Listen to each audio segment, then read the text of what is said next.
감사합니다.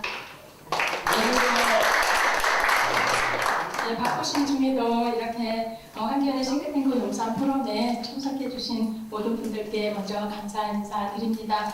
그리고 한겨레 TV를 통해서 여러 유튜브 방송을 통해서 시청해주시는 모든 분들께도 감사 인사드립니다. 우리 서로에게 환영의 박수를 보내드리면서 용산 포럼 시작하도록 하겠습니다. 네, 감사합니다. 오늘 용산 포럼 이후에 또 여러 가지 일정들이 있기 때문에 정확히 6시 반에 마치는 것으로 하겠습니다. 참고해 주시고요. 네, 오늘 싱크탱크에 모신 감사님은 여러분께서 잘 아시는 태영호 전 국회의원이신데요. 제가 짧게 양력을 소개해 드리도록 하겠습니다. 국가안보전략연구원 자문연구위원, 제21대 국회 외교통일위원회 위원, 미래통합당 외교안보특별위원회 위원, 국민의힘 최고위원까지 두루 역임하셨습니다. 네, 오늘 포럼에선 특별히 북한을 바로 알고 통일을 준비하자라는 제목으로 태영호 의원님께서 강의해 주시겠습니다. 태영호 의원님 앞으로 모실 때에 큰 박수로 환영해 주시기 바랍니다.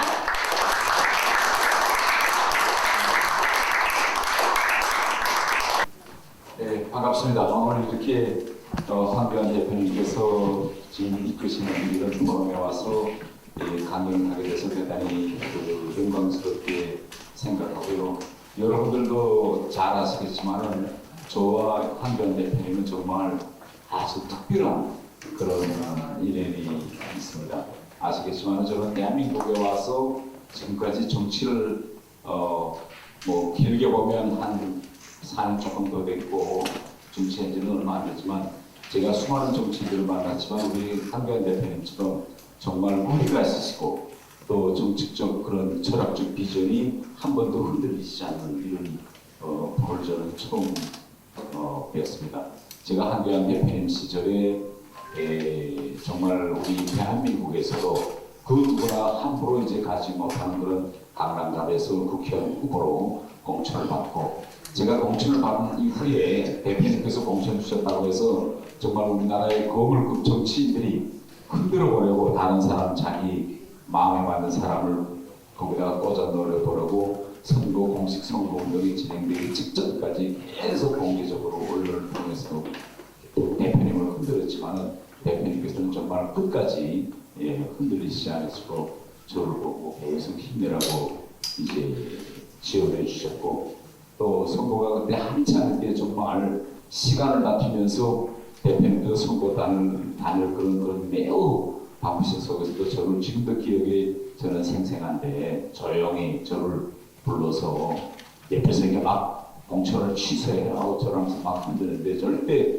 흔들리지 말고 대표님께서 끝까지 버티겠으니까 저를 보고도 힘내서 저를 끝까지 죽이지 말고 끝까지 완주하라고 그때 저한테 힘을 주시던 그런 생각이 지금 뒤돌아보면서 나고 그래서 제가 우리 황교안 대표님께서 저한테 뭘 이렇게 조금이라도 의무를 주시면 제가 만사 일정을 다 취소하고 예 알겠습니다 하고 바로 달리다 고맙습니다. 오늘 성 교수님께서 저를 보고 이제 강연을 준비해달라 해서 제가 어떤 강연을 좀 할까라고 생각하다가 오늘 강연은 이런 주제로 준비했습니다.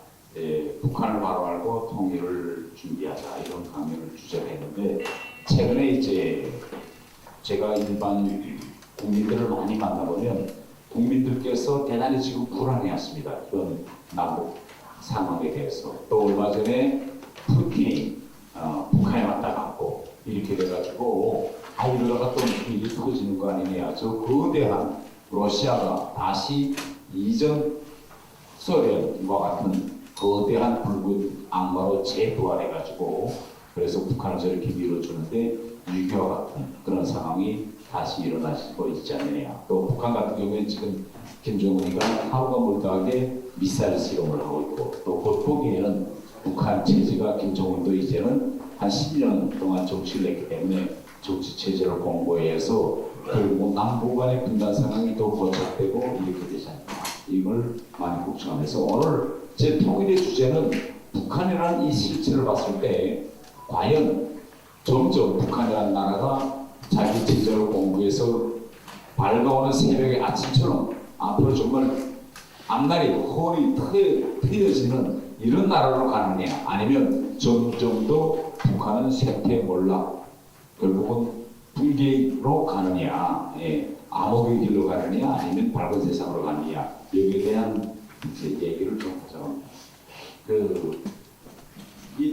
제가 여기다가 이제 PPT를 이제 띄워놨는데, 이 북한이란 나라를 우리가 외교 정치학적으로 들여다볼 때, 남북 간의 대결, 또 북한이 처해 있는 현 위치, 이런 걸 보면, 어떤 느낌이 드는가 하면, 지금 남과 북의 이 경제적 격차를 보면, 이렇게 경제적 격차를 제가 이쪽에다 비교했는데, 점점 이제 벌어져서 이제는 비교조차 할 수 없는 이런 상황으로 지금 커지고 있습니다. 그런데 전 세계적으로 우리가 다 들여다보면요, 이렇게 접경 지역을 마주하고 있는 나라들 사이에 이 정도로 경제적이나 또 사회 문화적 격차가 이 정도로 큰 그런 두 땅덩어리가 하나로 붙어 있는 지역은 이 세상에 없습니다.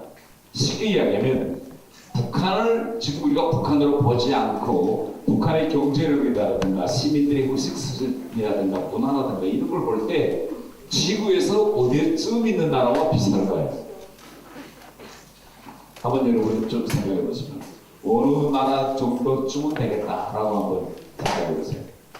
유엔에서 이제 발표한 전 세계 민주주의 지수인데 지금 우리나라는 20권 등이 있습니다. 경제력은 뭐 우리는 민주주의 지수보다도 우리는 경제력 지수가 더 높습니다. 그래서 세계 10위권의 경제 대국으로 지금 진입하고 있고, 민주주의 지수는 20권에 이 20권에 속하 있는 나라들 속에 있습니다. 그런데 북한은요, 바로 저 맨 밑에 거의 영 수준에서 조금 올라온 이런 나라들입니다. 세계 최하위권 나라들. 그러면 북한이 지금 위치해 있는 0부터 2, 요 수치에 있는 나라들이 대부분 어디에 있을까요? 그렇습니다. 아프리카에 있는 나라들입니다. 그러니까 우리가 항상 북한을 바라볼 때 남과 북이 휴전선을 통해서 붙어 있고 언어도 같고 같은 민족이 있지만은 북한의 현 발전 상황을 볼 때 우리는 아프리카의 어느 한 나라 정도 되는 나라와 두 땅덩어리가 붙어 있다. 이렇게 보시면 됩니다. 그런데 전 세계적으로 대단히 특이한 현상이에요.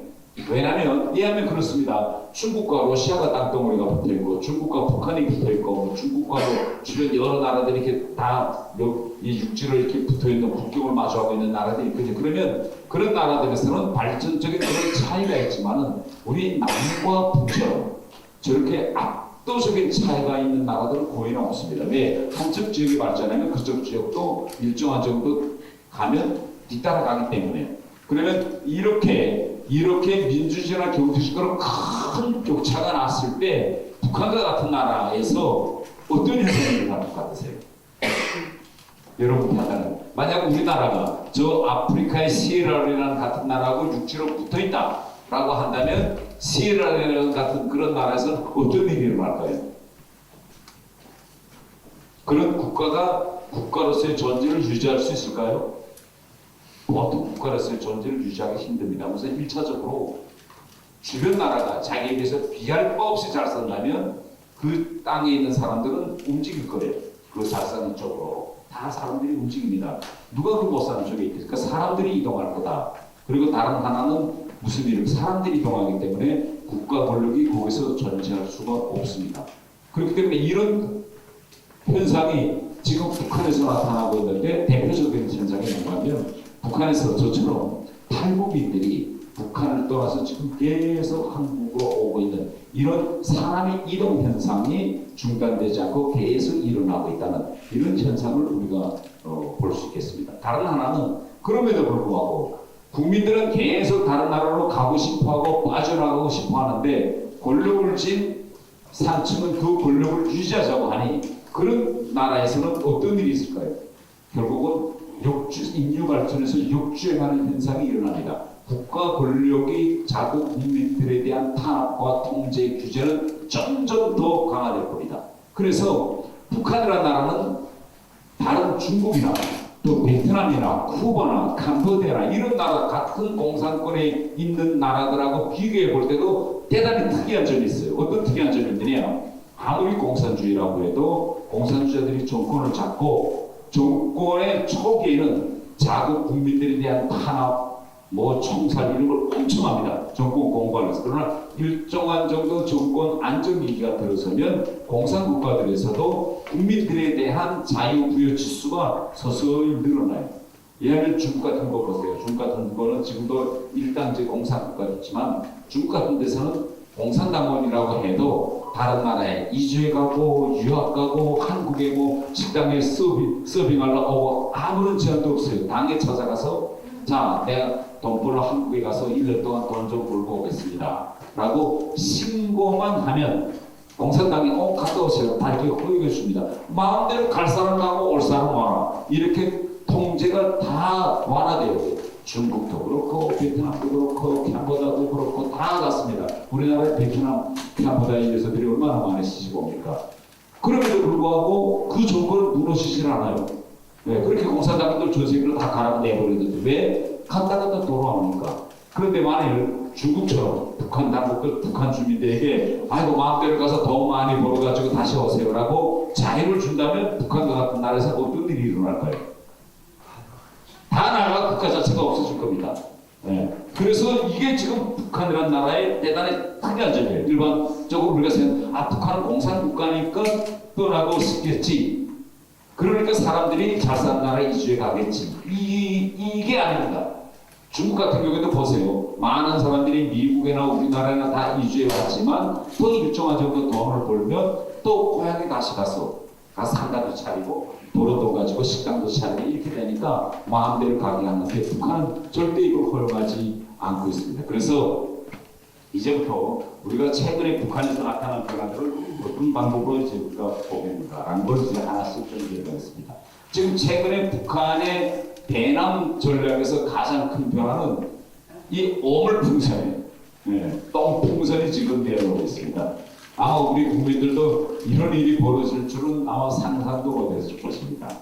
남과북이 전단 싸움은요, 1954년 7월 27일 전쟁이 끝난 이후부터 지금까지 중단된 적이 없었습니다. 우리도 보내고 북한도 보내고. 네. 그런데 우리는 북한에서 보내는 전단이 뭐 서울 거의 근교까지도 와서 떨어지고 하는데 우리 국민들은 그걸 주워 보고 그게 뭐 동화되거나 거기에 건강을 펼치는 주민들이 하나도 없어요. 그런데 왜 지금 북한은 우리가 전단 보내는 걸 저렇게 반응하고 지어 그걸 중지시키기 위해서 쓰레기까지 내려보냈냐.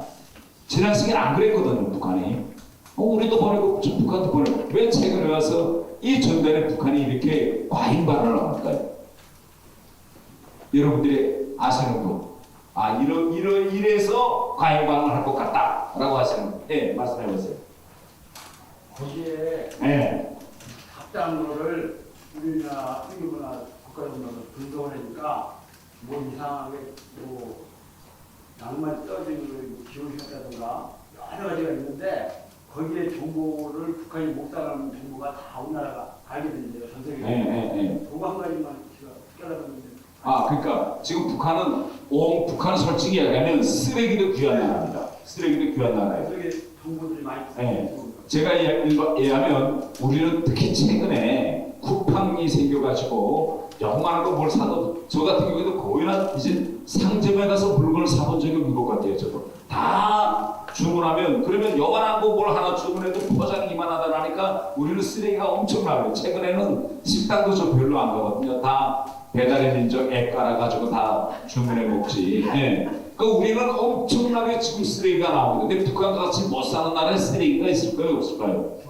네. 아마 우리 집에서 하루에 나오는 그 쓰레기량이 북한에 있을 때 한 달 동안 모은 쓰레기 양보다 더 많을 거예요. 그러니까 북한 실제 쓰레기는 없습니다. 그러니까 이번에 당국이 주민들한테다가 쓰레기를 좀 내라고 하니까 양말 깨진 거, 기어 신던 거, 집에서 쓰레기 낼 거 없으니까 종이장, 휴지를 이렇게 막 찢어서 그래서 그러니까 쓰레기도 없는 나라인데 제가 질문은 왜 지금까지는 이렇게 쓰레기까지 내려보내면서 이렇게 과잉 반응을 안 하던 북한이 최근 연간에 와서 우리 전단에 대해서 과잉 반응을 하느냐 이걸 제가 물어보고 지난 시기에 우리도 보내고 북한도 보내고 뭐 항상 뭐 늘상 보내던 거 아니에요? 다 이렇게 생각했는데 최근에 왜 이게 난감하게 핫한 이슈로 떠올랐을까? 어떻게? 아니 그러니까 왜 전단이 북한 주민들한테 가면 붕괴 조짐으로 갈까요? 그게 주민들한테 많이 알려집니다. 예, 말씀하세요. 그 젊은 세대들이 의식 개혁이 조금씩 일어났기 때문에 그런 난감하게 지금까지 전단 싸움을 했어요. 그러면 우리가 보내는 것에 대해서 북한 사람들이 우리 전단에 대해서 반겼을까요? 안 반겼을까요? 별로. 또 북한 전단이 우리한테는 우리 국민들이 신경 썼을까요? 안 썼을까요? 맞습니다. 그런데 지금 우리 전단이 북한에 갔다. 동네에 전단이 떨어졌다면 그 동네에서 그 전단이 떨어졌다고 좋아할까요? 안 좋아할까요? 왜 좋아하지? 그 바로 그겁니다. 네. 네? 달러를 보내서 그런 거 아니에요? 크게 말씀하세요. 달러를 보내서 그런 거 아닙니까? 지금은 북한 사람들은 야 이거 언제는 전단이 또 오느냐. 우리 동네도 지나가다가 좀 상공에서 전단이 좀 확 터졌으면 좋겠다 이렇게 생각을. 왜냐하면 그 전단에다가 우리가 미국 US 달러를 $1달러짜리, $2달러짜리, $5달러짜리를 이렇게 비닐, 플라스틱 그 주머니에서 거기다 하나씩 요구합니다. 그런데 지난 시기에는 북한 사람들이 전단을 우리가 달러에서 보내서 달러 가져라고 해도 달러를 쓸 데가 없었어요. 이거 뭐 어디다 쓰지? 그런데 지금은 동네마다 장마당이 다 있는데 그 장마당에서 가장 좋은 화폐는 뭘까요? 달러, 중국 돈이겁니다. 그러니까 전단이 어디 그 동네에 떨어졌다면 막 사람들이 난리가 전마다 하나 줄게. 왜? 그 $5달러짜리만 하나 주면 한 가족이 한 주일 동안 잘 먹을 수 있어요. 먹지 못했던 고기도 사 먹을 수 있고 술도 사 먹을 수 있고 하니까 눈을 그저 이렇게 뜨고 있는 거예요. 자, 달러가 들어가서 그러다. 두 번째는 네? 전단에 쌀은 안에 있는 것. 두 번째는 USB. 바로 그겁니다. 전단에다가 우리나라에서 나온 최신이나 최근에 나온 영화 이런 거를 USB를 넣어서 보내는 거예요. 그런데 지난 시기에 USB를 보냈을 때는 북한 사람들이 즉구들 이거 뭐요? 이거 어디다 쓰지 했어요. 지금 USB 보내는데 왜 북한 사람들이 지금 막 반길까요? 풍부한 내용이 지난 시기에는 북한 사람들이 USB를 보내주어도 그걸 볼 수 있는 수단이 없었어요. 그런데 지금은 북한의 거의 모든 가정에 컴퓨터가 있는 겁니다.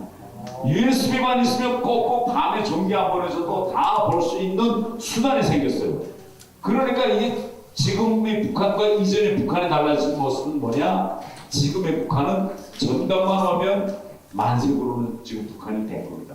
또 세 번째 무슨 이유가 있을까? 이게 제일 중요한 이유. 세 번째 이유. 세 번째는요. 우리가 보내는 전단이 북한에 멀리까지 날아갈까요? 못 갈까요? 못 간다. 그럼 어디 떨어질까요? 이게 대부분 전단이. 네? 개성이나 그냥 대부분은 크게 멀리 못 가고 휴전선 일대에 있는 군대 밀집 지역에 떨어집니다.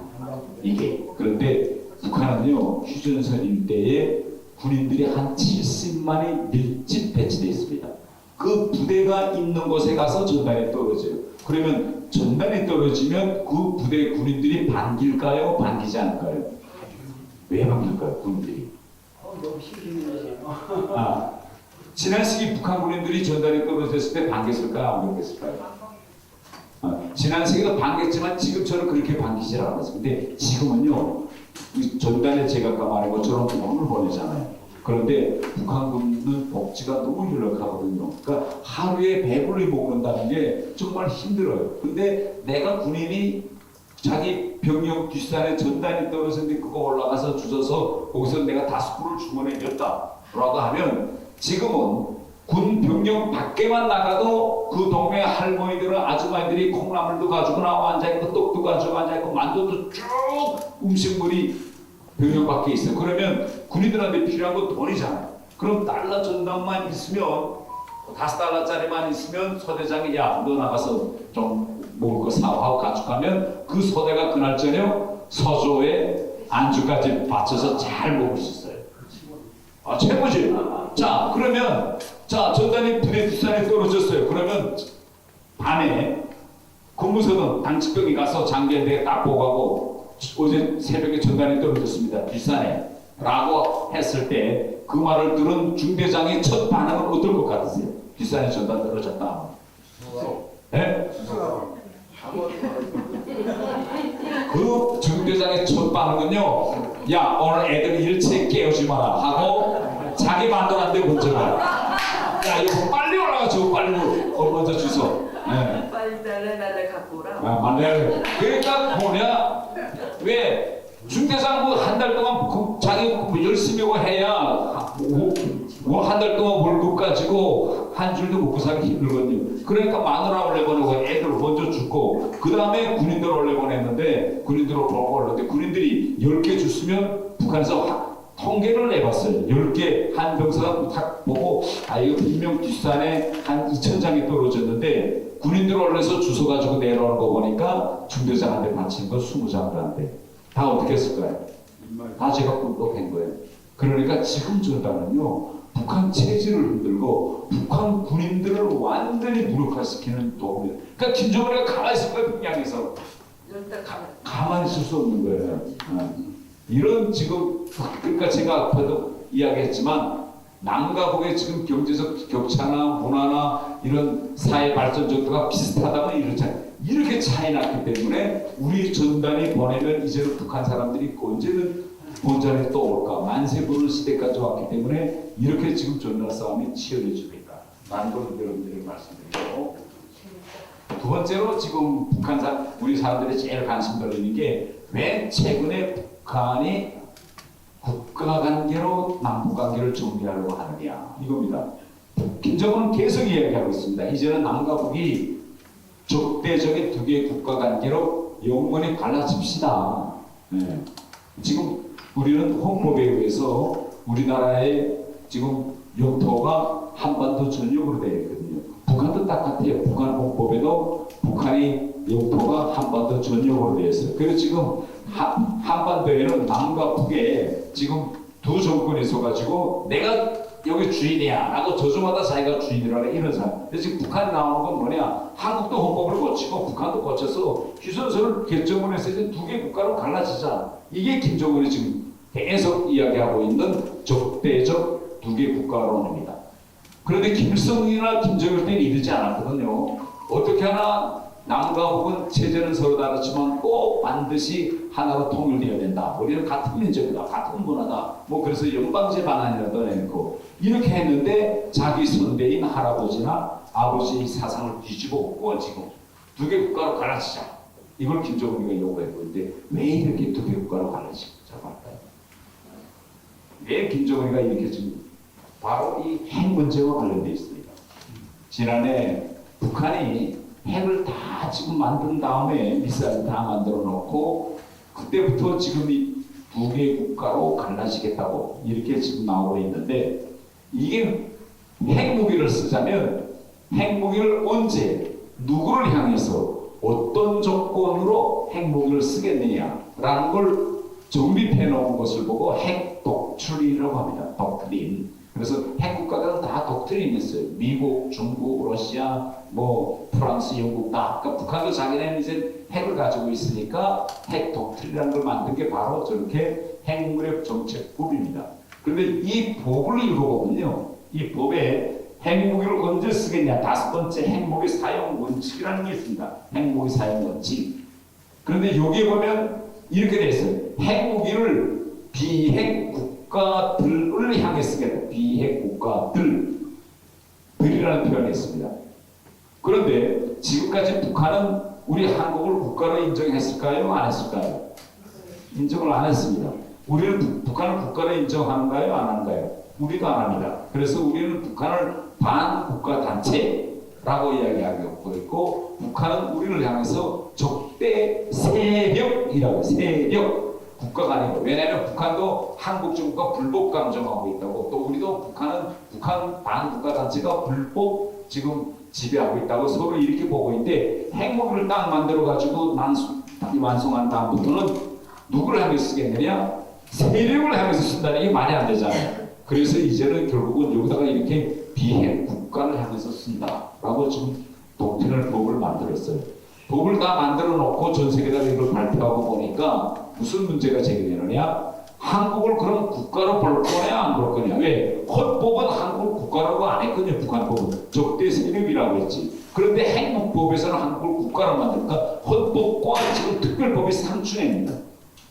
그래서 김정은은 바로 쉽게 이야기하면 우리를 향해서 핵을 쓰는 것을 합법화하기 위해서 핵법을 만들고 그 법에 맞게 북한의 헌법도 지금 고치려고 하고 있어요. 그래서 이건 결국 쉽게 이야기하면 핵 무기를 선제적으로 쉽게 사용하기 위해서 두 개 국가로 갈라지려고 한다라는 걸 제가 말씀드리겠습니다. 세 번째, 최근 북한에서 일어난 중요한 변화는요, 통일전선부라는 이 당 조직을 명칭을 대적지도국이라고 바꾸었습니다. 통일전선부를 대적지도국. 그래서 우리가 항상 북한에 대해서 정책에 대해서 이야기할 때 통일전선 전략이라는 말을 많이 합니다. 우리나라에는 통일부가 우리는 행정기구로 되어 있어요. 그래서 북한과 교류하고 협력하고 북한의 사람들을 가고 방문하고 신청을 하는 건 우리는 행정에 보고 통일부. 북한은 이걸 행정에 보는 것이 아니라 당이라는 기구 안에 통일전선부가 당에서 보고 있는.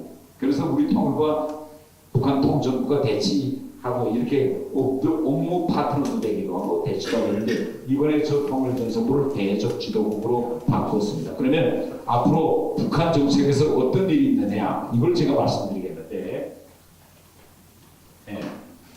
여러분 통일전선 전략이라는 건 이건 김일성이가 만든 것이 아니라 레닌이라는 사람이 1921년도에 만들었습니다. 이게 쉽게 이야기하면 뭔가 하면 공산당이 힘이 약할 때는 상대편 자본주의와 부르주아 세력을 어떤 방법으로 약화시키고 그들을 점유하느냐, 그 안에서 상대 적이 3명 있다면 그 3명과 다 싸우지 말아라. 싸울 필요가 없다. 그중 2명과 손을 잡고 1명을 격파시키고 그러면 2명이 남을 거다. 그러면 그 2명이 있을 때 또 1명과 동맹을 맺어가지고 이 사람을 격파시키고 1대1 됐을 때 마지막 사람을 결국은 먹어라. 그게 쉽게 이야기하면 통일전선 전략이었습니다. 그래서 우리 대남과의 관계에서 북한은 어떤 식으로 했느냐, 우리나라에서 있는 여러 가지 합법적인 공간을 이용해 가지고 친북 세력도 만들고 종교 세력도 만들고 뭐 이런 여러 가지 종북 세력들을 만들어 가지고 김일성, 김정일 때는 저렇게 평양에다 초청해 가지고 뭐 잘 환대도 해주고 이래 가지고 소위 군사정권 때는 그런 군사정권을 반대하는 세력들하고 손을 잡았고 그 이후에 정권 개최가 계속 이루어질 때는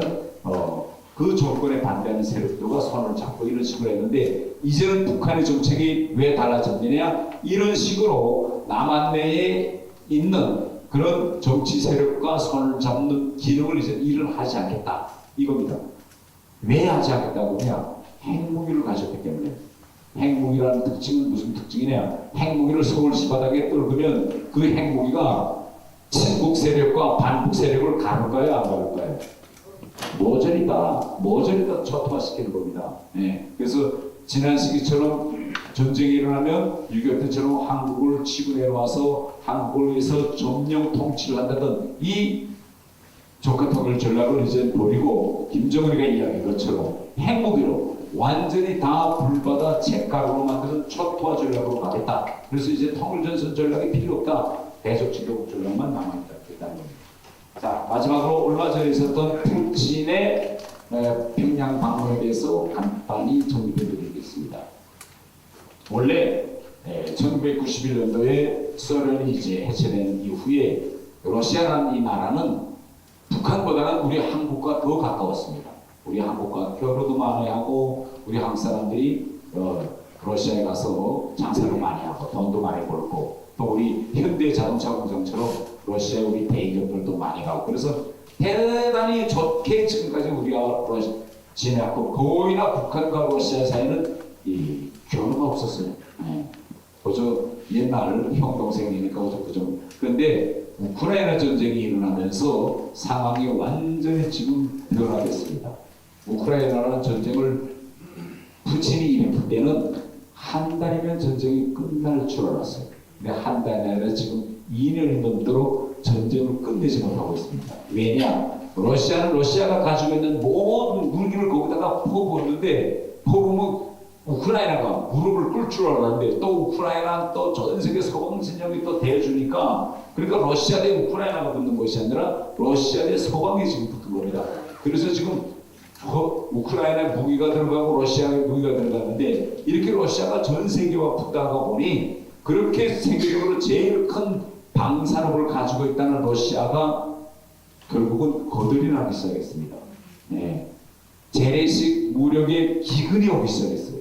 어느 정도 기근이 나느냐? 하루에 우크라이나와 러시아가 싸움할 때 포탄을 서로 지금 쏘는데 러시아가 하루에 포탄을 한 5,000발 정도 쏜다면 우크라이나도 거의 비슷하게 5천만 정도를 러시아 부대 그쪽을 향해 쏩니다. 거의 비등비등하게 쏴요. 그런데 러시아는 한 달에 포탄 생산량이 제일 밤 자지 않고 노동자들이 24시간 만들었다고 해도 12만 발밖에 만들지 못합니다. 그러면 한 달 생산량 포탄량을 가지고 우크라이나 전쟁에서 그걸 쏟아부으면요 한 줄이면 다 고들이 납니다. 근데 이제 그 포탄을 만들겠다고 공장을 짓고 또 뭐 생산 라인을 만들어 가다가 너무 시간이 오래 걸려요. 그러면 러시아가 지금 우크라이나 전쟁에 포탄을 생산해서 보장해 줄 수 있는 그런 군수공업을 가진 나라는 어디 있을까요? 그 다음에 중국, 그 다음에 맞습니다. 지금 전 세계적으로 이런 장기간의 재래식 전쟁에 포탄을 생산해서 보장해 줄 수 있는 나라는 중국, 러시아, 중국, 북한, 남한 세 개 나라밖에 없어요. 미국도 안 돼요. 왜? 우리는 앞으로 한반도에서 전쟁이 일어날 걸 가상해가지고 우리는 두산공업동에서 포탄이 포탄을 계속 생산할 필요도 없잖아요. 그러니까 원래 그 자본주의적인 경제학적 상식으로서 이런 공장을 유지할 필요가 없는 거예요. 그럼 우리 이러다가 전쟁이 나면 큰일이기 때문에 우리는 한 달에 100만 발을 만들어낼 수 있는 시설과 공장이 다 됐어요. 또 역시 북한도 다 됐어요. 러시아라는 나라가 그렇게 큰데도 한 달에 12만 발밖에 못 만들어요. 근데 중국은 되어 있고, 근데 중국은 우크라이나 전쟁에 참가 안 하니까 우크라이나 전쟁에서 앞으로 누가 포탄을 더 많이 쓰느냐 하는 것은 남과 북이 어떻게 이게 움직이는가 했다. 그게 푸틴이 지난해 9월달에 김정은을 만난 이후부터 러시아가 9월부터 1월까지 한 달에 러시아가 우크라이나를 향해서 지금 퍼붓는 포탄량이 하루에 1만 발이 됐습니다. 1만 발까지 올라섰어요. 반대로 우크라이나를 향해서 포탄을 지원할 수 있는 나라가 이제 누구라고 했죠? 우크라이나를 향해서 포탄을 생산해 줄 수 있는 나라? 남한밖에 없네. 다른 나라에서 중국은 팔지 않으니까. 그러니까 다른 나라들은 다 조금씩 가지고 있던 걸 주다 보니까 지금 우크라이나는 하루에 2,000 발밖에 못 쏴요. 러시아는 10,000발을 쏘니까.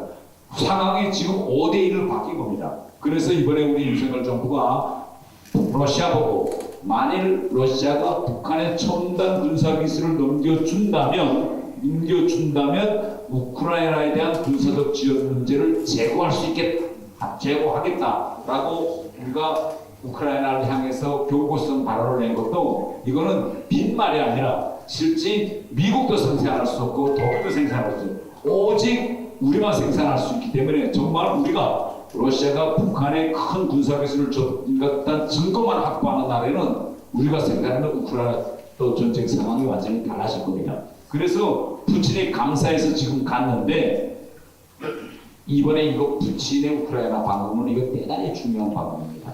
왜 이게 중요한 방문이냐면 북한의 최대 수건이 뭐냐? 핵무기를 만들어서 성공시키는 것도 중요하지만 핵무기를 만들어서 성공시키면요 전 세계 대국들로부터 인정을 받아야 됩니다. 여러분들이 이렇게 생각하실 거예요. 아니 핵무기를 만들었으면 대체 그거에 인정해 주느냐 인정해 주지 않느냐가 뭐 그리 중요한데 이렇게 생각할 수 있는데 핵무기를 가지고 있으면 어떻게 되느냐 국제적으로 제재를 합니다. 그 나라의 정상적인 발전이 이룩될 수가 없어요. 그런데 이 제재를 풀려면 전 세계를 움직이고 있는 대국들, 형님들 사이에 눈을 감아주고 제재를 가하지 않아야 그 나라가 정상적인 발전을 이룩할 수 있는데 지금까지 유엔에서 미국, 중국, 러시아, 프랑스, 영국이 5개 나라가 다른 나라들의 핵무기를 가지면 계속 제재를 해왔습니다. 그런데 이번에 푸틴이 김정은한테 찾아가서 야, 네가 로켓하고 폭탄 좀 많이 생산해서 보내달라 하니까 김정은이 오케이, 난 조건이 하나 있어.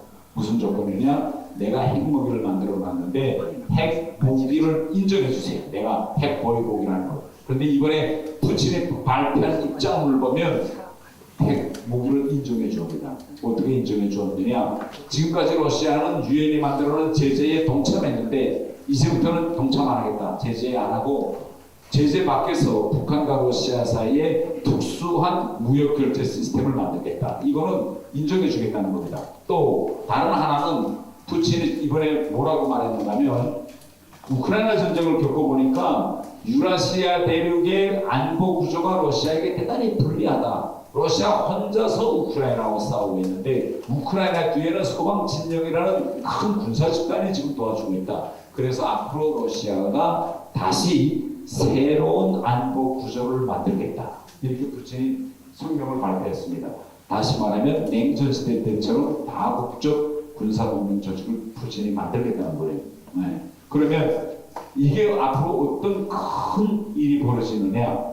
제가 아까 이야기한 것처럼 전 세계에서 제일 큰 형님 5명이 뭘 합의했느냐면 손 아래에 있는 동생들은 절대 핵무기를 못 가지게 하자. 이렇게 5명의 형님들이 합의를 했어요. 합의를 했는데 이제는 푸틴이 김정은이가 손 아래 동맹자인 북한이 핵무기를 가진 걸 이제는 허용해 줬거든요. 이렇게 되면 앞으로 우리한테 이 좋을까요 나쁠까요 이게? 그래서 지금 이와 관련한 논쟁이 치열합니다. 이제 다음 주에 저도 이제 큰 세미나 이제 이러는데 9일날에 푸틴의 이 평양 방문 또 푸틴의 북한의 핵보유 인정이 우리한테 불리하냐 나쁘냐 좋을 수도 있지. 어떻게 해서 우리 헷갈릴 수 있는 기회가 될 수가 있어요. 그래서 지금 우리한테는 이건 대단히 위기이자 일단 위기죠. 잘 우리가 활용하면 기회가 될 수 있어요. 왜냐하면 우리가 핵무기를 만드는 데서 지금까지 제일 반대인 게 누굴까요? 미국입니다. 미국 때문에 우리 핵만 가지려고 하면 미국이 못 가지겠어요. 제가 아까 얘기했죠.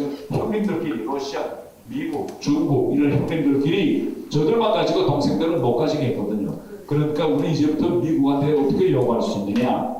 아니 러시아도 자기 동생 북한에 핵을 가지고 있는데 아니 미국도 동생 한국 동생한테 핵 가지도록 허용가 되는 거 아니냐? 이런 새로운 논구를 우리가 개발할 수 있습니다. 그러면요 내가 여러분들한테 질문을 하나 드릴게요. 왜 푸틴이 김정은이가 핵을 가지는 걸 용인했을까요? 자신의 핵을 사용하기 위해서. 네, 핵 그다음에 또요. 이번에 우크라이나에서 싸워보니까 푸틴이 우크라이나를 쉽게 이길 줄 알았어요. 그런데 우크라이나 뒤에 미국이 있고 그 뒤에 영국, 독일, 프랑스라는 유럽의 거대한 나라들이 우크라이나를 밀어주니 푸틴은 이건 내가 아무리 우크라이나 나라가 작아도 이 나라 뒤에 소방 진영이 있는 한 내가 이기기 힘들구나. 그러면 우크라이나에 대한 소방의 군사적 지원을 분산시키자면 푸틴한테는 어떤 전략이 필요할까요? 북한과 같은 핵보유국이 동북아시아에서 미국의 태클을 걸고 도전하고 하면 미국이 어떻게 관심이 할 수 없이 야 이거 이러다가 한반도 전쟁이 나면 어떡하지? 할 수 없이 미국의 신경은 분산될 수밖에 없어요. 그래서 지금 푸틴은 전반적인 세계를 한번 딱 보고 이게 북한의 핵을 가지고 있는 것이 러시아한테 득이 되면 될지 실은 안 되겠구나. 이렇게 정책적 방향을 지금 러시아가 돌아가고 있는 겁니다. 그러면 우리 견지에서 또 미국의 견지에서 보면 자 미국은 우크라이나에 힘을 집중하고 싶고 그런데 핵을 가진 북한이 한반도에서 장난치고 전쟁을 일으킬 수 있어요. 그러면 미국은 우리 대한민국 같은 나라가 핵이 있어가지고 우리 힘으로 이 지역에서 정세 평화를 안정시키는 게 필요할까요? 필요하지 않을까요? 필요합니다. 그런 농구를 이제 우리가 만들어 나가야 되는 거예요.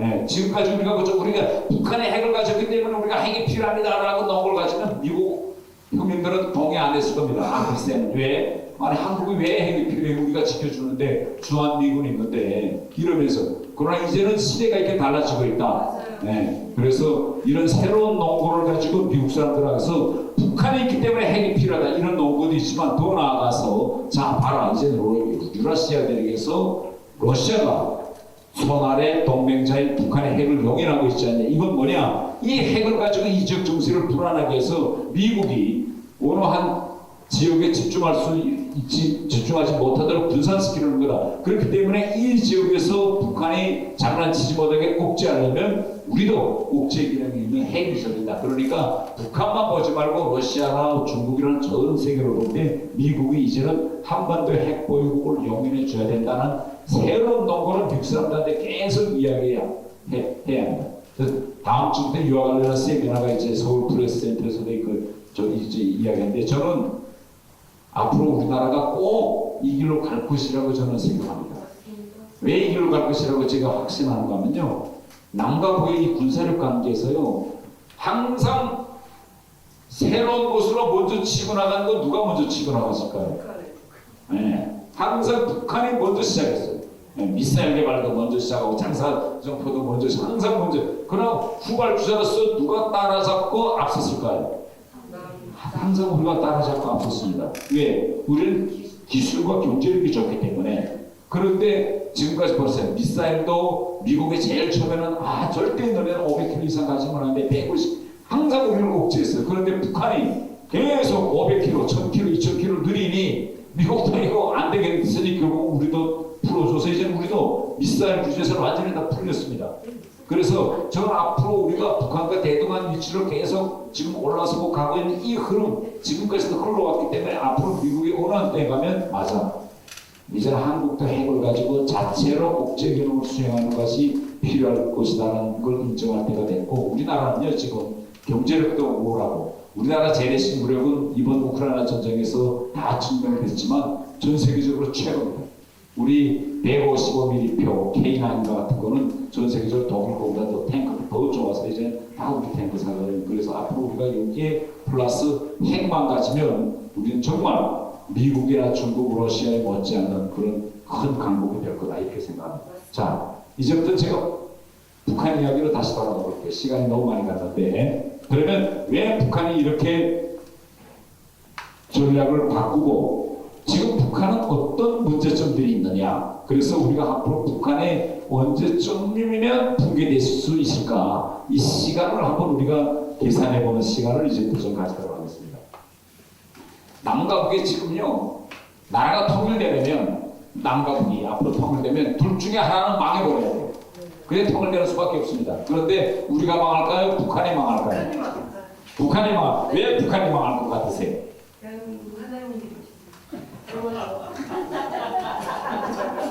자, 이제 하나가 망해서 통일되려면 어떤 현상이 일어나는가 하면 두 나라가 지금 서로 지향점이 점점 한 곳으로 모이면 앞으로 한쪽이 무너져서 통일되는 거고 점점 이 지향점이 서로 다른 욕점을 향해서 가면 통일이 안 되겠죠. 그래서 이 시간부터는 남과 북이 지금 휴전선으로 갈라져 있는데 하나의 욕점을 향해서 기차가 이렇게 통일이라는 욕점을 향해서 오는지 아니면 한 기차는 파주로 가고 한 기차는 부산으로 가는지 이걸 한번 좀 봅시다. 이제부터. 네. 한국에서 지금 어떤 현상이 일어나고 북한에서 어떤 현상이 일어나는가 보면요. 체제가 다르고 문화가 다르고 70년이 갈라져 있음에도 불구하고 한국에서 일어난 매우 유사한 현상이 지금 북한에서도 일어나고 있어요. 지금 우리가 처음 보건 데는 우리나라에서 지금 정치권을 한번 좀 오늘도 뉴스나 한번 보세요. 최근 대한민국에서의 가장 큰 변화는 국가 권력이 지금 대단히 빠른 속도로 쇠락하고 있어요. 점점 약해지고 있어요. 그리고 개인의 권력, 집단들의 이 권력 이게 지금 장난이 아닙니다. 강화문광장에 한번 가보세요. 뭐 매일 의사 집단, 무슨 집단, 야, 그저 밖으로 지키기 위한 싸움이 대단합니다. 그 안에 들어가서 개인들의 지금 권리가 지금 좀 더 커지는 이런 지금 시스템입니다. 우리 여러분 주민센터 한번 가보세요. 주민센터에서 일하는 공무원들한테 공무원이 큰 소리 칠까요? 아니면 주민이 와서 큰 소리 칠까요? 지금? 예? 주민이요. 누가요? 주민이요. 주민이 큰 소리 치는 세상이죠. 이렇게 국가 권력이 약해지고 개인의 권력과 이익 집단의 권력이 커지는 게 첫 번째 지금 대한민국의 변화고, 두 번째 대한민국은요 지금 대단히 주민들이 불안하는 게 앞으로 우리는 어디로 갈 거냐. 인공지능이 이렇게 지금 발전한다는데 나는 이 저만 핸드폰도 지금 다루고 있는데 앞으로 AI 시스템이 되면 우리는 어떻게 되는 거냐 이런 불안. 세 번째 저출생, 마지막으로 이념 가치 문화. 이런 지금 대변화의 시기에 우리가 있습니다. 그러면 이런 유사한 변화가 북한에서도 있는가 없는가 이걸 보면요 이 기차가 다 같이 부산으로 가는지 파주로 가는지 서로 다른 방향으로 가는지 알 수 있어요. 우선 첫 번째로 김정은 정권의 가장 큰 고민은 이 날로 약해지고 있는 국가 권력을 이거 어떻게 강화하겠느냐 이겁니다.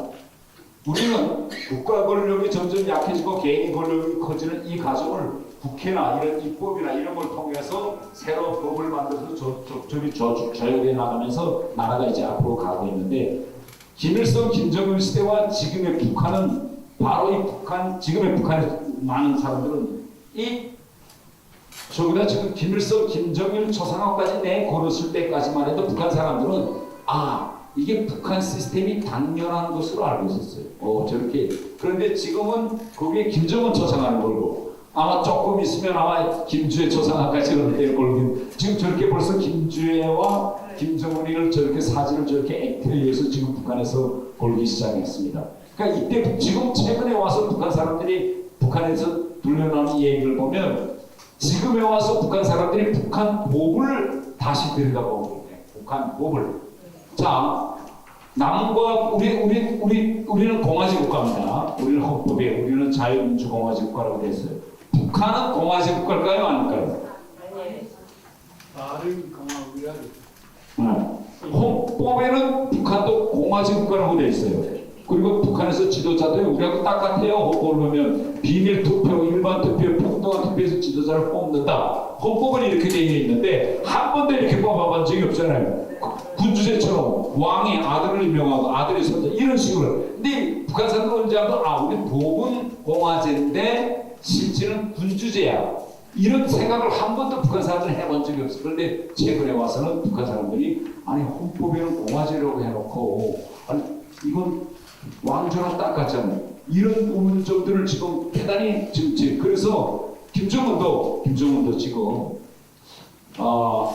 약간 이 문제를 어떻게 지금 돌파할 것이냐 이걸 대해서 대단히 신경 쓰고 있어요. 지금 북한 사람들 자체가 지난 시기에는 후계자를 김정일 때나 김일성 때는 김일성의 후계자 김정일 뭐 이렇게 불렀는데 지금 북한에서는 저 김주애를 일반 사람들이 공주라고 부른다. 공주라는 왕이 있다는 소리잖아요. 그러니까 북한 사람들 스스로가 북한이 무슨 공화제 국가냐 왕국까지 그러니까 김주애를 공주님이라고 부른다고 부르고요. 그러니까 이렇게 북한 권력에 대한 정치 권력에 대한 지금 새로운 의식, 비교 이게 지금 생겨나고 있어요. 다음 하나는요. 지금 북한 두 번째 시스템은 북한의 향후 나아갈 경제 시스템을 어디다 주겠느냐. 이게 지금 대단히 큰 문제입니다. 지금 북한의 헌법은 또 북한의 모든 법률은 북한은 우리처럼 시장 경제에 두었을까요? 아니면 사회주의 경제에 두었을까요? 북한은 법은 다 사회주의 경제법으로 되어 있어요. 헌법도 그렇게 되어 있고 인권법도. 그런데 지금 북한 주민의 70%는 사회주의 경제에 의거해서 살까요? 아니면 시장 경제에 살까요? 완전히 시장 경제에 의거해서 살습니다. 그러면 이제는 이렇게 시장 경제로 돌고 돌아서 국민의 이제 70% 아마 한 몇 년 지나면 한 80%가 시장 경제고 법이 없는 시장 경제에 의해서 돌아가고 있기 때문에 앞으로 북한의 경제 시스템을 법적으로 어떻게 정할 거냐 이 문제가 지금 북한에서 대단히 심각한 문제입니다. 그런데 그러면 왜 제가 북한 체제에 미래가 없다고 생각하는가 하면 중국이나 베트남이나 캄보디아가 똑같은 문제를 겪었습니다. 그런데 중국이나 베트남 이런 공산당 국가들은요 어떤 식으로 개혁을 했는가 하면 우로부터 밑으로 하향식 개혁을 했습니다. 먼저 법을 만들었어요. 자, 이제부터 사회주의 경제법을 없애고 중국의 특색에 맞는 중국식 시장경제법을 만들어서 법을 만들고 그 다음에 뭐 뭐 주식회사도 나오게 하고 이렇게 다 한 거예요. 근데 지금 북한의 지금 시장 경제 시스템은 국가가 법을 만들고 거기에 따라 보이는 게 아니라 국민들의 집단적인 저항에 의해서 밑으로부터 위로 올라가는 상향식 변화입니다. 지금 어떻게 변하는가 한번 좀 보세요. 자, 맨 처음에 북한의 시장 경제가 들어왔을 때 이 사진이 이게 그때 시장 경제 원초적 아주 원시적인 자본주의인데 이게 2000년대 북한의 배급제도가 무너질 때 나오는 건데 이때는 이 장마당을 메뚜기 장이라고 했어요. 근데 10년 후에 저 장마당이 진드기장으로 변했습니다. 그러면 메뚜기장과 진드기장의 차이점을 보세요. 왜 북한 사람들이 이걸 메뚜기장이라고 부르실까요? 맞죠? 네. 당국이 이걸 봄이 없으니까 얘가 불법 노동자 여차하면 도망칠 수 있게 옆에다가 자전거 놓고 집도 다 작아요. 경찰 온다면 바로 메뚜기 뛸 수 있게. 그래서 이때는 전국이 다 메뚜기장으로 돌아왔는데 몇 년 도망치다가 보니까 그들이 아니 우리가 왜 도망치지? 국가에서 월급도 안 주고 공장도 안 들어. 그래서 그다음부터 이들이 앉아 버티기 한 게 저게 바로 진드기장입니다. 그 사람들이 도망칠 사람들이에요, 도망 안 칠 사람들이에요. 그래서 이게 메뚜기장으로 변하고 메뚜기장으로 변한 다음에 지금의 북한의 장마당 이게 지금 장마당입니다. 집 다 짓고 옷 다 입고 그러면 이 정도로 이제 하고 시장 경제가 뿌리 박혀서 법으로 이걸 만들어야 되잖아요. 그렇죠. 근데 이게 지금 무슨 김정은도 지금 이게 무슨 이렇게 되면 이게 안 되니까 그러니까 지금 전국적으로 군마다 이제 이런 시장이 두 개씩에서 이제 400개 이런 장마당이 나왔는데 이걸 법으로 어떻게 만들겠느냐 이게 지금 북한의 가장 큰 이제 고민점입니다. 우리 같은 경우에는 지금 AI 시대가 다가오고 있는데 AI 시대에 맞는 법을 어떻게 만들 거냐라는 생각을 하고 있다면 북한의 법적 일꾼들은 야 이거 법을 어떻게 만들게 헌법과 상충되는 일반법을 만들 수도 없고 일어나야 돼. 시장 때문에. 다음 하나는 더 중요한 문제는 이겁니다. 자, 북한의 문화 체제에서 사회 체제에서 가장 우리가 다른 거는요. 북한은 입법, 행정 이런 걸 통해서 북한의 모든 주민들을 계급화해놨습니다. 신분 제도화 해놨어요. 우리가 이조조선 때 우리나라 국민들이 4개 등급으로 나눠 있었잖아요. 양반, 상놈, 중놈, 놈이 이렇게. 북한은 크게 놓고 보면 한 56개 계층으로 나눠 있고 그 친구를 보면 핵심, 동료, 그 다음에 족대 이렇게 크게 3개로 나고 그 안에 더 들어가면 한 50. 그래서 북한에는요 고시제도가 없습니다. 행정고시도 없고 사법고시도 없고 아무것도 없어요. 그러면 왜 이런 국가를 운영하려면 아니 우리 이조조선 때도 과거 이거 저 시험을 봐가지고 관리를 뽑았는데 왜 북한은 고시제도가 없을까요? 개천에서 용날까봐. 네. 당 신분이 그렇게 되어 있어서 만약 북한의 행시 고시 제도를 내온다면 북한이 유지될 수 있을 거예요. 왜 나라를 발전시키려면 과거 제도를 내와야 국가가 운영될 수 있는데 왜 과거 제도를 내면 북한이 망할까요? 아주 정권이 시계가 뭐 조직 네. 자, 시험 제도가 내면 핵심 계층이 있고 동료 계층이 있고 적폐 계층이 있는데 똑같이 시험 제도를 내면 누가 국가 관리를 많이 될까요? 네? 인구 총체를 주면 핵심 계층은 20%도 안 됩니다.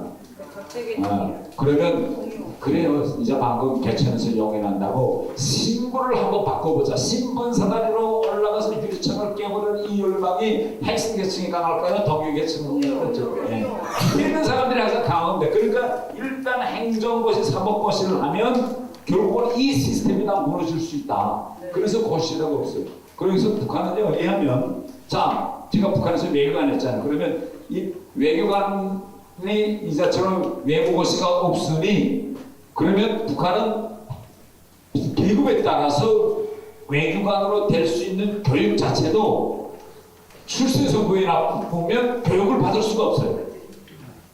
외교관들이 키우는 국제관계되는 대학이라든가 외고대학 같은 데는 공부를 해가지고 고시가 없이 외교관 될 수 있는 집 자녀들만 뽑아서 공부시킨 겁니다. 자, 그런데 다시 제가 또 경제적인 문제로 돌아갈게요. 장마당이 지금 생겼잖아요. 장마당은 자본주의니까 저저마다 눈 돌아가는 사람이 만들어 팔고 목숨을 걸고 중국에 가서 필수 장사품을 들여다가 파는 이런 사람들이 돈이 많이 벌잖아요. 그러면 핵심계층 사람들이 돈이 많이 벌까요? 아니면 동료나 적대계층 사람들이 돈이 많이 벌까요? 북한 돈이 지금 어디로 흐를 것 같으세요? 장마당 세대로. 그러면 여러분들처럼 자, 내가 신분 상승을 바라는 사람인데 이런 정치적인 그런 행정적인 규제 때문에 신분 상승은 안 되는데 장마당을 통해서 돈을 많이 벌었어. 그러면 그 돈을 어디다 쓰겠어요? 네? 신분 상승. 어떻게 신분 상승해요? 체제 전복하면 지금 목을 날리니까 지금 현 시점에서는 체제 전복까지는 안 되는데 1차적으로는요. 돈을 더 많이 벌기 위해서 돈 가진 사람 항상 보세요. 봉건 사회부터 자본주의로 넘어갈 때 돈 많이 버는 사람들이 처음에 하는 건 뭐냐? 귀족들을 매수합니다. 네. 정치 권력, 행정 권력을 가지고 있는 사람들을 돈을 줘서 왜 월급을 안 주니까 돈은 자본주의 시장 통해 그러니까 돈을 버는 사람이 권력을 마비시키고 돈을 벌고 하면 그 권력이 부패될까요? 안 될까요? 당연히 부패됩니다. 네. 그래서 우리 같은 나라에서는 만약 공무원들이 월급을 높여줘서 공무원들이 뇌물을 받지 않고도 살 수 있는 환경을 안 된다면 우리나라 공무원들도 다 부패됐을 거예요. 그러나 공무원들이 뇌물을 받지 않고 살 수 있는 환경이 됐기 때문에 부패가 안 되고. 그러니까 지금 북한 내부에서 이 부패와의 싸움은 이게 장난이 아닙니다. 뭐 총살하고 뭐 별별 짓 다 해도 아니 돈 많은 사람들이 돈을 가지고 뇌물을 주고 자기 그 행정 편의를 얻고 뭐 이거 한 그러니까 지금 전반적으로 지금 북한에서는 북한 체제를 지금까지 유지해왔던 바로 이 신분제도가 자본주의가 도입됨으로써 신분제도가 보는. 그러니까 지금 김정은도 지금 이걸 어떻게 돌파하느냐 이게 대단히 큰 문제입니다. 다음 하나는요. 제가 아까도 대북전단 때 그 방금 이야기했죠. 왜 지금 대북전단에 대해서 김정은이가 그렇게 하느냐? 바로 집집마다 컴퓨터가 들어갔기 때문이다. 그러면 지금 북한은요, 지금까지 우리하고 전혀 관계없던 2030 세대가 지금 북한에서 태어나고 있는데 저는 80학번이에요. 저는 대학을 졸업하고 사회에 나와서 일할 때까지 저는 컴퓨터라는 거 자판기 한 번도 못 보고 뭐지 저희 집에 컴퓨터도 없었고 그런데 2000년대부터 시작해서 북한도 전 세계를 따라잡고 해킹도 해야 되고 이렇게 해야 되니까 학교에서 컴퓨터 교육을 시작했습니다. 자, 그러면 컴퓨터 교육을 시작하고 결국은 중국에서 컴퓨터가 들어오기 시작하고 이제 북한도 컴퓨터가 만들고 그러면 컴퓨터가 있는 북한하고 지난 시기에 없었던 북한하고 뭐의 차이가 있을까요? 맞아요. 저는요 컴퓨터가 없는 시대 때 공부했을 때는 정보 얻는 문천이 TV나 신문이나 책이나 이런 거밖에 없었어요. 결국 당국이 통제하는 범위 내에서 지식도 얻고 정보도. 근데 이거 컴퓨터가 들어오면 USB가 있고 SD 카드가 있기 때문에 조용히 누가 뭘 주면 그걸 가지고 집에서 볼 수 있고 혼자 보는 것뿐만 아니라 대량 유포시킬 수 있는 거예요. 그래서 당국으로서는 이게 너무 크기가 작으니까 도대체 무슨 영화가 한국에서 들어와서 어떻게 북한 애들이 보고 이게 어떻게 유포되는지 전혀 알 수가 없습니다. 이게 지금 북한에서 일어나고 있는 가장 큰 변화입니다. 이게 왜 북한 체제의 큰 근간을 흔드느냐? 올해 교보문고에서 지금 선출한 5개 그 베스트셀러 작품 중에 하나가 바로 놀라움의 힘이라는 이 책입니다. 이게 미국 교수가 쓴 책인데 이 책에서 뭐라고 썼는가면 인간의 정체성이 언제 무너지느냐? 자기가 지금까지 믿었던 믿음이 그것도 사실 제가 새롭게 알았을 때 이게 뭐지? 막 멘붕이 와서 진짜 막 사람이 어쩔 줄 모르고 이렇게 큰 충격을 받았을 때 그 사람의 정체성이 흔들린 게. 근데 컴퓨터가 들어감으로써 북한 애들이 한국 영화나 드라마를 보게 됩니다. 한국 영화와 드라마를 볼 때 첫 한국 영화 드라마 봤을 때 그게 북한 애들한테 충격으로 다가갈까요? 다가가지 않을까요? 완전히 딱 보는 순간에 완전히 흔들립니다. 왜? 지금까지 한국 영화 보기 전에는 학교에서 선생님이 주는 교육, 북한 TV에서 알려주는 한국은 미국의 식민지고 길거리에는 거지들이 무릎을 하며 명동거리에 가면 애들이 눈을 파는데 여러분 이렇게 피켓을 메고 여러분 저한테는 눈이 2개 있는데 한쪽 눈을 사가세요. 뭐 이런 게 대한민국이라고 했는데 한국 드라마에 이거 보니까 겨울 연가 그렇게 재밌을 수가 없는 거예요. 하나 보면 또 보고, 둘 보면 또 세 보고. 그러니까 애들이 북한 지금 젊은이들이 이게 충격으로 다가옵니다. 자, 인간이 한국 영화나 드라마를 보고 충격으로 받아왔다면 지금 북한 애들은 이것을 진짜 한국 잘 사나? 아이고 한국 여자들은 왜 저렇게 피부도 좋지? 왜 쟤들은 사장빨이 잘 먹힐까? 쟤들은 정말 머리도 염색하고 이렇게 그들이 얻은 지식을 고스란히 머릿속에 간직하고 있을까요? 아니면 이들이 얻은 지식을 한번 이렇게 밖으로 표출해 볼까요? 10대하고 20대에는 애들이 분별력이 없습니다. 야, 너 이거 한국 영화 보고 이래다가 큰일 나고 부모들이 아무리 말해도 본능적으로 그때 본능적으로 호기심 많을 텐데 그때 한국 영화나 드라마를 보면 애들이 순간적으로 어떻게 야, 나도 서울에 있는 애처럼 한번 해보고 싶은 이건 인간의 본능입니다. 그래서 제가 이제 북한 TV, 요새 북한 TV는요, 북한의 애들이 한국 영화 드라마 보면 그게 왜 나쁘냐, 절대 그렇게 하지 말라. 이거 맨날 조리돌림 하는 거예요. 북한에서 한국 영화 드라마 본 애들을 어떻게 조리돌림 하는가 한번 북한 TV를 한번 좀 봅시다. 있습니다. 신부 이진양이가 자기의 이름을 괴뢰 말투를 그대로 본따서 이진형이라고 써가겠으나 종이장을 보란 듯이 들고 시체 사진까지 남기는 등. 그러니까 제가 아까 애들이 한국 영화를 보면 충격받고 정체성이 흔들린다고 해요. 가장 지금 정체성이 많이 흔들린 첫 번째 징표는 한국 영화를 보니까 한국에 리씨가 없는 거예요. 리씨. 이거 지금 있잖아. 지금 결혼식 날 지금 백년 가약을 맺는데 거기다가 주민등록 이름은 리진향인데 이해 안 되세요? 자기 이름이 리진향인데 이진향이라고 썼다는 거잖아. 이해되세요? 정체성이 흔들린다는. 그러니까 한국 영화 드라마 보면 한국 애들은 다 있어 보이고 멋있어 보이는 건데 한국에는 리씨 같은 사람 다 이씨야. 그러니까 난 원래 리씨가 아니고 이씨였네. 그래서 지금 북한에서는요, 이 한국과 북한 사이의 성씨가 다른 거예요. 뭐 니가, 너가, 뭐 북한 로가 이렇게 말하거든요. 뭐 이렇게 한데 소개팅 나가서도 성함 뭐세요 이렇게 물어보면 주민등록은 니가인데 전 이철수입니다. 다 이렇게요. 그래서 지금 북한이 지금 이거 성씨를 이제 저기서 이야기하는 거 보세요. 아무리 그래도 어느 정도 불순녹함이라는 건 한국 영화 봅니다. 한국 영화를 어찌나 봤으면 자기 결혼식 날 저렇게 결혼식 그 백년 가약서에다가 리진양이라고 할 걸 이진양이라고 썼냐 이거.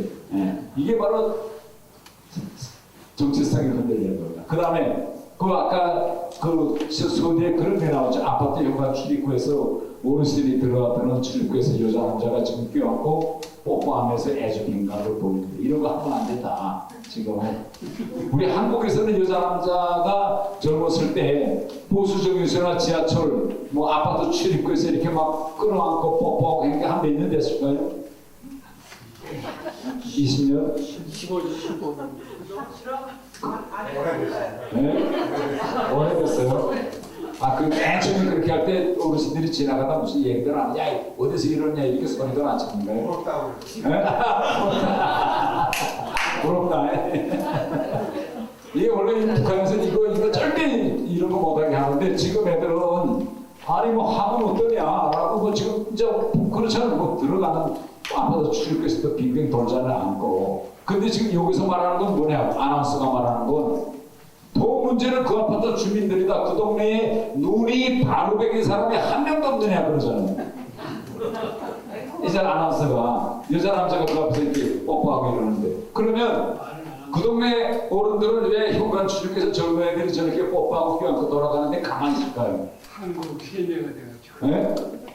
어른들도 이제 같이 좀 그걸 다 보니까 이제 방금 말씀하신 것처럼 아이고 우리는 헛살았네 저런 것도 한 번도 못 해보고 그러다 다 가만히 있는 거예요. 당국이 아무리 하지 말라고 해도. 이렇게 문화의 파급력은 대단히 이제 크다는 걸 여러분들이 알 수 있습니다. 요새 북한에서 TV 이제 틀으면요 이 미니스커트 한 10년 전까지만 해도 외국인들이 저렇게 미니스커트 입고 가면 온 평양 사람들이 다 쳐다봤습니다. 저게 도대체 뭐 팬티요 치마요 하면서. 근데 지금 북한 젊은이들이 대학들 지하철 이런 데 가면 북한에서는 규철대라고 하거든요. 그래서 대학 입구에 가면 여자애들이 이거 미니스커트 입고 온다고 막 야단치니까 대학 입구에 가면 치마를 내리고다가 입구 탁 주차할 때 정문을 통과하면 다시 치마를 해서 대학생들이 치마가 대학 정문을 통과할 때 내려왔다 통과하자마자 올라가 계속 하루에도 여자들이 치마가 올라갔다 내려갔다 이런 상황으로 지금 북한이 지금 변하고 있다. 그래서 김정은이가 이게 지금 논문에 나온 김정은이가 지금 북한에서 지금 보이지 않는 대결 소리 없는 전쟁을 하고 있다. 김정은이가 이거 지금 한국 영화나 드라마를 보고 지금 사회 자체가 애들이 저렇게 길거리에서 뽀뽀하고 자기 이름을 이순양인데 이순양이라고 쓰고 미니스커트 입고 다니는 것도 어른들이 보고 가만히 있고 사회 자체가 지금 김정은이 말하면 북한이 부패되고 썩고 있다. 근데 이렇게 되면 북한 체제는 무너진다. 이게 바로 이 김정은의 핵심 사상 소리. 그러니까 이건 전쟁으로 생각해야 애들이 이렇게 변하는 거를. 자, 그 다음에 지금 마지막으로 이제 저출생에 대한 문제를 이야기하겠습니다. 지금 우리나라에서는 저출생 학교 출산율이 0.7을 지금 무너지고 이제 0.6을 향해서 가고 있습니다. 그런데 지금까지요, 이상하게도 인류 역사 발전 과정을 쭉 보면 유엔에 닿았을 때 인간이 애 낳는 거를 이제 우리 뭐 둘만 낳자, 뭐 셋만 낳자 이게 부부간에 토의하고 하는 걸 가족 계획이라고 하는 패밀리 플래닝. 이 가족 계획을 인간이 할 때쯤이면 개인당 소득이 GNI가 10,000불을 넘어설 때부터 약간 그 후대에 대한 그 규제, 통제 개념을 한다고 합니다. 10,000불 넘어설 때. 근데 뭐 우리는 이제 40,000불로 이제 향해서 가 보니까 우리는 얼마 날까라는 생각이 아니라 어떻게 하면 안 날까. 이 생각을 지금 하고. 근데 지금 북한은요, 10,000불은커녕 3,000불도 아직 도달 못했습니다. 3,000불도 도달 못한 나라치고 지금 처음으로 북한이라는 나라가 저출생 지금 위기에 빠졌어요. 유엔에다가는 지금 북한이 1.38이라고 신고했는데 이것도 거짓말입니다. 북한은 1%선이 무너졌어요. 그래서 지금 유엔에서도 이게 어떻게 저렇게 저소득 국가 때는 소득이 낮을 때는 막 애를 낳는데 이렇게 소득이 낮은 국가에서 왜 벌써부터 저렇게 저출생 위기가 생겼을까? 북한 지금 젊은 애들이 애를 안 낳거든요. 결혼도 안 하고.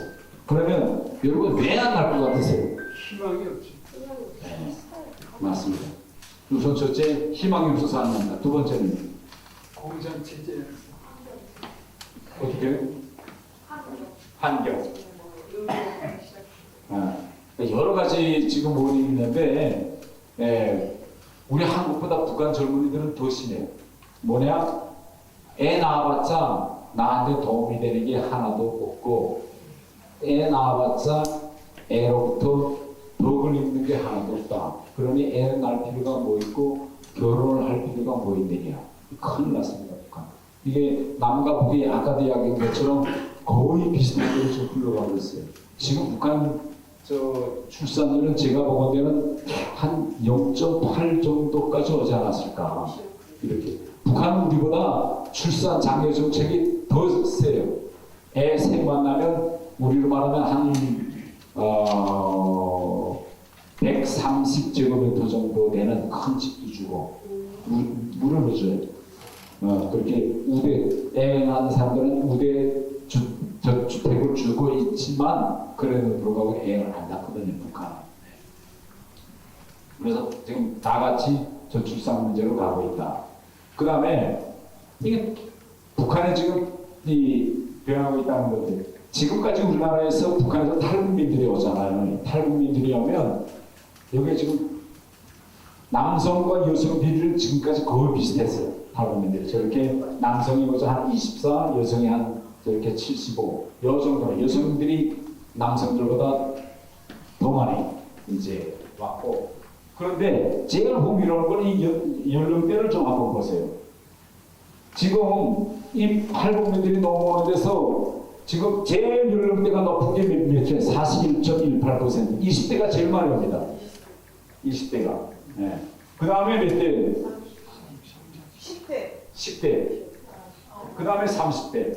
그 다음에 마지막에 40대입니다. 지난 시기에 한 몇 년 전까지 제일 많이 오는 연령대가 지난 시기에는 40대였습니다. 그게 생계를 유지해야 되는 이런 사람들 30대, 40대가 지금 제일 많이 왔는데 지금은 오히려 10대, 20대가 이렇게 많이 늘어났습니다.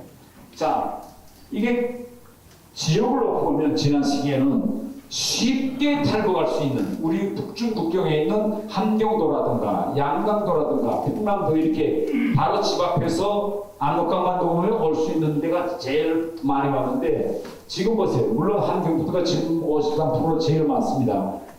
두 번째로 어디가 많을까요? 해산이라는 양강도입니다. 세 번째 보세요. 17%. 이게 평양에서 탈북한다는 건 대단히 힘든 일입니다. 예. 지금 평양이 지난 시기에는 평양이 거의 보이지 않는 지금 평양이 세 번째로 지금 치고 지금 올라오고 있어요. 예. 그 다음에 탈북에 온 탈북민 구성을 보세요. 노동자는 지금까지 제일 살기 힘드니까 노동자가 제일 많았습니다. 두 번째는요, 지금 학생이 두 번째. 학생들. 결국은 이건 뭐냐? 한국 영화나 드라마를 보고 가 살고 싶으니까 10대, 20대 애들이 결국은 무분별하거든요. 그냥 목숨을 걸고 압록강 물다가 처음 맞은 한번 가본다. 이러면서 지금 오고 있다. 이런 점을 이제 말씀드렸어요. 그래서 지금 북한이 이렇게 시도 때도 없이 공포 정치 이런 걸 계속 하고 있어서 여러분 제가 강연을 끝내면서 지금 현재 북한에서 변하고 있는 이런 정치, 사회, 문화 또 이념, 가치 이런 변화를 보면서 통일이 언제쯤 될 것 같으세요?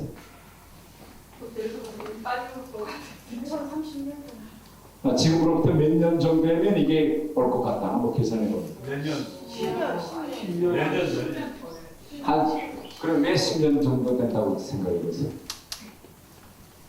체제가 무너질 수 있는 그러니까 지난 시기에는요, 솔직히 이야기하면 우리가 1990년대 후반기에 북한에서 고난의 행군할 때 전 세계 정치학자들은 북한이 몇 년 못 가고 무너질 것이다 라고 했습니다. 그런데 북한이 견뎌냈거든요. 그러면 그때도 견뎌냈는데 그럼 앞으로도 뭐 90년대 지금으로부터 뭐 거의 30년 전이잖아요. 그때는 지금 북한이 이렇게 2024년 갈 줄이라고 누구도 생각 못했어요. 근데 2024년까지 버텨냈습니다. 그럼 향후 앞으로 또 20년 동안 북한이 버텨낼 수 있을까요? 없을까요? 지난 시기에 버텼어요. 앞으로는 왜 못 버텨요?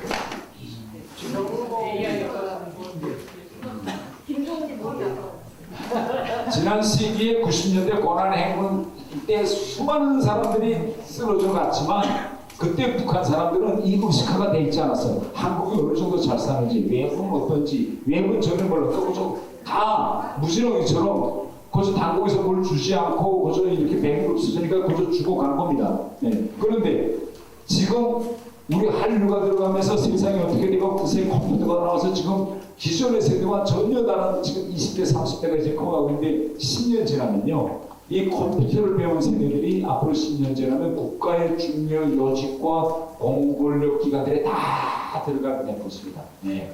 이런 컴퓨터 세대가 북한의 인구의 적어도 50% 넘어갈 때 저는 북한에서도 아랍의 혁명 같은 그런 혁명이 일어날 거다 저는 이렇게 생각합니다. 아랍의 혁명은요, 아랍의 봄은 매우 단순한 사건 때문에 일어났습니다. 뭐 때문에 일어났죠? 휴대폰이 결국은 아랍에서 혁명을 일으킵니다. 네. 대학생이 리어카 끌면서 하루 종일 장사하다가 그 리어카 뺏기고 매 맞았는데 자기 이거 억울한 심정을 SNS를 통해서 그리고 그 SNS를 통해서 휴대폰을 통해서 휴대폰 컴퓨터 세대가 그걸 보고 길거리로 나간 겁니다. 딱 한 명이 그 억울함을 분신해서 이제 죽으면서 그 억울함을 쓴 글이. 그래서 이 컴퓨터라는 건 정말 어마어마한 힘을 가지고 있고 이런 힘에 의해서 제가 보는 데는 10년은 좀 가깝고 한 15년부터 20년 그 사이에 저는 북한은 꼭 이제 쉽게 또 우리가 생각하기보다 또 뜻하지 않게 불쑥 무너질 것이라고 생각합니다. 고맙습니다.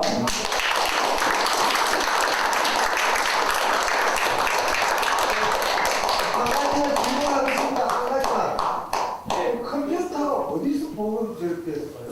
컴퓨터요? 네. 우선 저 제일 처음에 컴퓨터도 없는 애들 앞에서 선생님이 컴퓨터 강의를 하는 거예요. 컴퓨터. 근데 애들이 뭐 그림이 들어오잖아. 컴퓨터라는 거 보지 못했으니까 그러니까 북한 당국이 교과서도 다 나와니까 주제를 풀어봅니다. 컴퓨터 주제를. 그래서 제일 처음에는 중국에서 컴퓨터를 이제 들어오기 시작했고, 그 다음에 북한도 중국에서 부품을 가져다가 북한 자체로 이제 컴퓨터를 다 만들어내. 그리고 이게 돈이 되니까 결국은 집에서 애들이 공부를 해야 되겠고 컴퓨터에 대해서 강의도 하고 하다 보니까 결국 이것이 하나의 집에 꼭 있어야 될 필수 항목이 된 거죠. 그러니까 가정마다 부모가 자기 돈으로 사는 거예요. 그렇지. 네, 질의응답 시간을 가지려고 했었는데 지금 질문해 주신 것으로 마무리를 하겠습니다. 왜 그러냐면 시간이 6시 반에 맞춰야 되기 때문에 약속한 대로 마치도록 하겠습니다. 오늘 이렇게 긴 시간 동안 전혀 지루하지 않게 너무 재밌게 잘 설명해 주신 우리 태영호 의원님께 다시 한번 감사드립니다.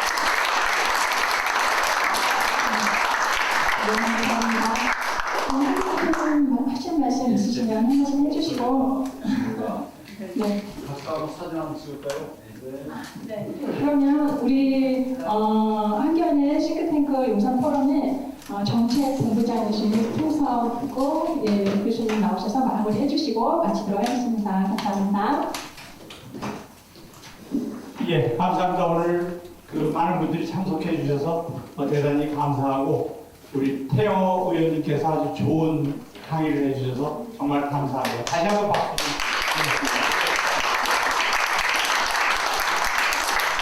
드립니다. 용산 포럼 다음 용산 포럼은 그 7월 19일 같은 장소에서 그 청년위원장인 이영호 위원장으로 청년 문제에 대해서 진행이 되도록 하겠습니다. 그때 몇몇 청년들과 함께 온다고 하니까 그때도 많이 참석해 주셔서 성황을 이룰 수 있었으면 좋겠습니다. 오늘 끝까지 자리해 주셔서 정말 감사합니다.